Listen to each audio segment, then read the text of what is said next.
J'ai commencé à écrire, d'abord pas sur un ordinateur, sur du papier. Très vite, j'ai pris conscience que c'était compliqué, il fallait rayer, que ça serait bien d'avoir un ordinateur.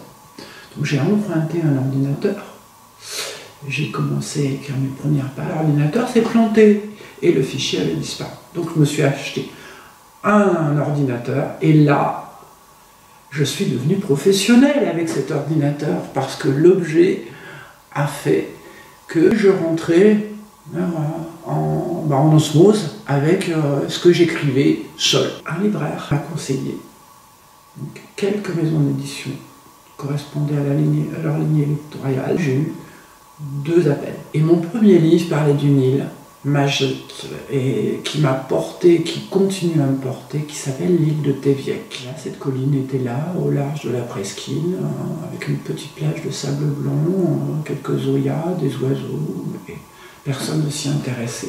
Je suis allé sur cette île en kayak et en bateau. Je sentais comme une présence sur cette île.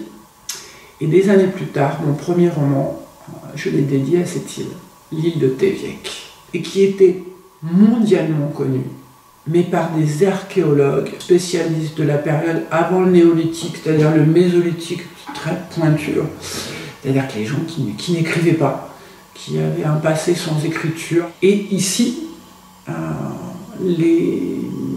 mes amis, mes relations qui passent à côté de cette île, qui la regardent en passant sur la route, en rentrant sur la presqu'île de Quiberon, la connaissaient que peu. Dans ma profession, depuis déjà 25 ans, j'écris. Mais c'est pas pour ça que je me suis mise à écrire. C'est parce que j'en avais parlé avec mon beau-frère. Mais ça serait un challenge d'écrire un livre. Allez, on y va. Je pense qu'il a écrit que quelques lignes et moi j'ai écrit un roman. Je découvrais, je pouvais raconter une histoire.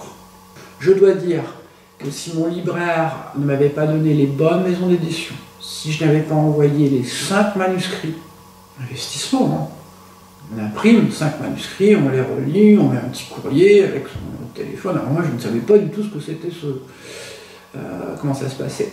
Si j'avais pas envoyé ces 5 manuscrits aux bonnes maisons d'édition avec le bon courrier, la bonne éditoriale, peut-être que si je m'étais attaqué à des maisons parisiennes, je n'aurais jamais écrit un second roman. Je viens de sortir mon 10e roman, mais j'ai un roman qui m'a porté, qui continue à me porter, qui est un roman non pas policier, alors que j'écris des romans policiers, mais c'est un roman en suspense, 7000 ans sans toi, sur la plage, qui est juste à côté de chez moi, donc je descends sur la plage, et là il y avait dans l'eau, des marées retirées, des cromlechs, des menhirs. On était sur un site incroyable, hein. Il y a peut-être plusieurs milliers d'années, il y avait des tailleurs de pierre qui étaient là, et on imaginait ces personnes qui vivaient là. Et au mois de septembre de chaque année, il y avait aussi des archéologues qui venaient et qui faisaient aux grandes marées des relevés topographiques. Un été de grosse chaleur, on va passer la porte des musées parce qu'il fait frais.